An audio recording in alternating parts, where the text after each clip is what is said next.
Good morning, Facebook family. Tami Goodwin here with the Goodwin team, powered by Your Home Soul Guaranteed. Yes, I am into the third power today, making monumental moves. I'm on my way back out to the house that I showed you, 965 Summerfield Drive. But I did want to talk about some things. I wanted to talk about, because I've been seeing a lot of things going on in regards to what's all going on with George Floyd. So I definitely want to address that again. And I want to address some of the things that people may not understand. People who aren't black may not understand. And so I'm going to explain why we're doing some of the stuff we're doing, why we're using some of the terminology that we're using, why we're saying Black Lives Matter, why we're saying buy black. So I just want people to understand what that means, especially a lot of my friends of different nationalities. And my husband is Caucasian. So, you know, I'm not saying that we don't want to buy everybody's stuff. Saying buying black is like saying spend with a small business. That's what we're trying to do. Some of these small businesses that are owned by minorities need more help. And we're trying to give them more help, especially right now during COVID, because they don't have some of the insurance that some of the bigger companies do. They don't have, they may not have been able to get the funds that was available out there, because what happened with a lot of the funds that were available to help, we thought small businesses, really went to businesses that were big but considered small. So they probably should have had different tiers of how they gave the money, but they didn't, and they did the best that they could with what they had. So now it's up to us to help individuals who are in those areas to really stay afloat. It's up to us to help individuals who are in those areas to, you know, to take their business hopefully to the next level, even during what's all going on. So, and I definitely promote, I want to help as many people as I can, of as many nationalities as I can. However, at this moment in this time, I see a significant need to help black people, and that's what I am going to do. I also, one of my big things that I've seen is, you know, Black Lives Matter, and people don't understand, you know, because I've seen people say, well, you know, well, this matters, you know, and and we should do this, and all white lives matter, and, you know, and the knee, and the this and the that. Listen, this is the bottom line. This is how it works. It's like in a relationship. So say you're in a relationship with somebody, and you go to the person and you are telling them something that they did to hurt you. And then they turn around and they say to you, well, you hurt me too.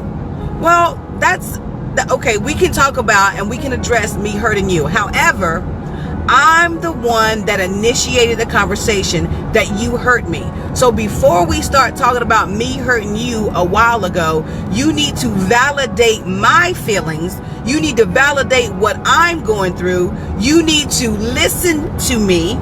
You need to simmer on what I'm saying, care about what I'm saying, react to what I'm saying, so that I know that we're on the same page, so that I know that you care, so that I know that you want to see whatever it is that's going on with me be better.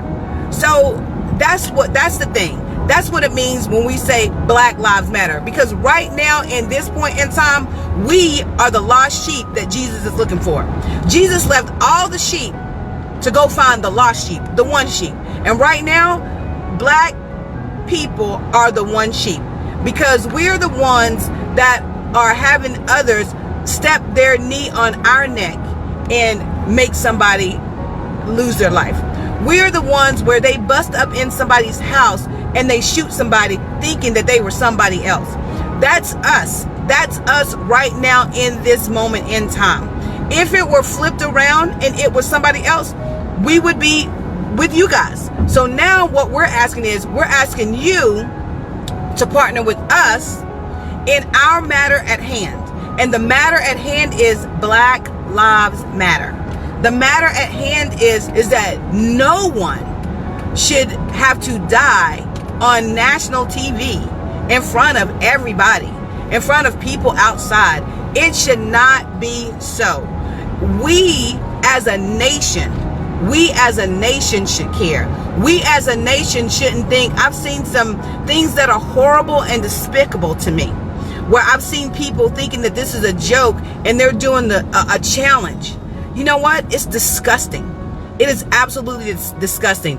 And if you see someone doing that and you're if you're their relative, if you're their friend, you need to tell them, you know what? That is horrible and disgusting for you to promote the death of another man.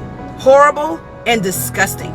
We have got to start getting indignant on things that aren't right. And if you know somebody, if they are your relative, your friend, your coworker, you need to be the one to speak up and speak out. It is time for us to fight for the underdog. Right now, the underdog is black people. So if you have a black friend, don't take this personal. If you are my friend and you are not black, don't take this personal. Has nothing to do with you. My husband is white, so I can say these things. I've lived with this man for over 20 years. So I gotta stand. And you know what? At first, some of the stuff he didn't even understand until at this moment, at this time, and he says, now, honey, I know exactly what you're talking about. He said, right now, your house, our house is on fire. We have four black children, because it doesn't matter that my children are half white and half black.